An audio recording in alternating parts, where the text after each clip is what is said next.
की तस्वीरों की ही चर्चा है। मेलोडी इन दिनों वायरल है। मोदी और मेलोडी की ये केमिस्ट्री गजब है, जो पहले G20 में दिखी और अब G7 में। जहां आउटरीच सेशन से इतर पीएम मोदी ने कई देशों के नेताओं से मुलाकात की। इनमें इटली की पीएम जॉर्जिया मेलोनी भी थी। वो खुद होस्ट थी। मेलोनी ने मोदी के साथ अपनी सेल्फी का एक वीडियो शेयर किया है, जिस पर उन्होंने लिखा है, मेलोडी। मोदी और मेलोनी के फैंस इन दोनों की जोड़ी को मेलोडी कहते हैं। ये हैशटैग भी खूब चलता है।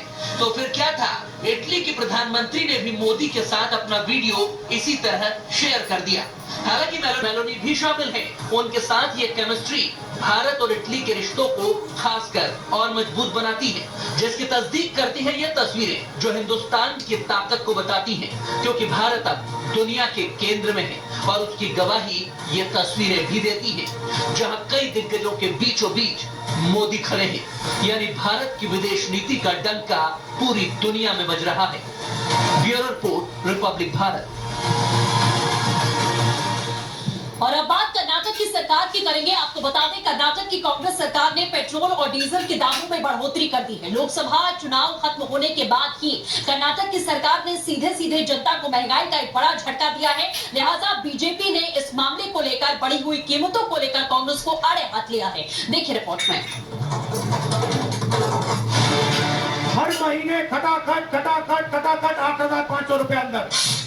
राहुल बाबा ने कहा था, खटाखट जनता की जेब भरने के वादे किए थे, टकाटक, मगर किया क्या, खुलेआम जेब काटने लगी। ये हम नहीं कह रहे हैं, बल्कि कर्नाटक की कांग्रेस सरकार तेल के दाम बढ़ाकर ये करना शुरू कर चुकी है। चुनाव के नतीजे क्या आए, मोदी की सरकार क्या बनी, कांग्रेस की हार क्या हुई। कर्नाटक में तो सिद्धारमैया सरकार ने पेट्रोल डीजल पर 3 रुपए प्रति लीटर बढ़ाकर जेब काटना मानो शुरू कर दिया है, और इसी से अब बीजेपी भड़क गई है।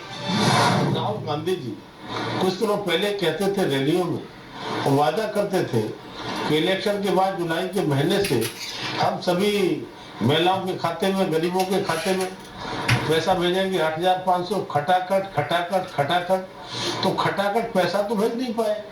इस महंगाई का बोझ कर्नाटक की जनता पर डालने का काम किया है। तब मैं कहूँगा कि राहुल गांधी जी को, कांग्रेस को चाहिए कि जहाँ कांग्रेस सरकारें थी, ये इस तरह का महंगाई का बोझ न डाल करके खटाखट कम से कम अपनी सरकारों को पैसा भेजना तो चालू करें। बीजेपी तो हमलावर होगी ही, क्योंकि कर्नाटक की कांग्रेस सरकार ने पेट्रोल पर टैक्स बढ़ा दिया है, जिससे पेट्रोल और डीजल 3 रुपए महंगा हो गया है। यानी दुनिया भर में महंगाई का ढोल पीटने वालों की पोल खुल गई है।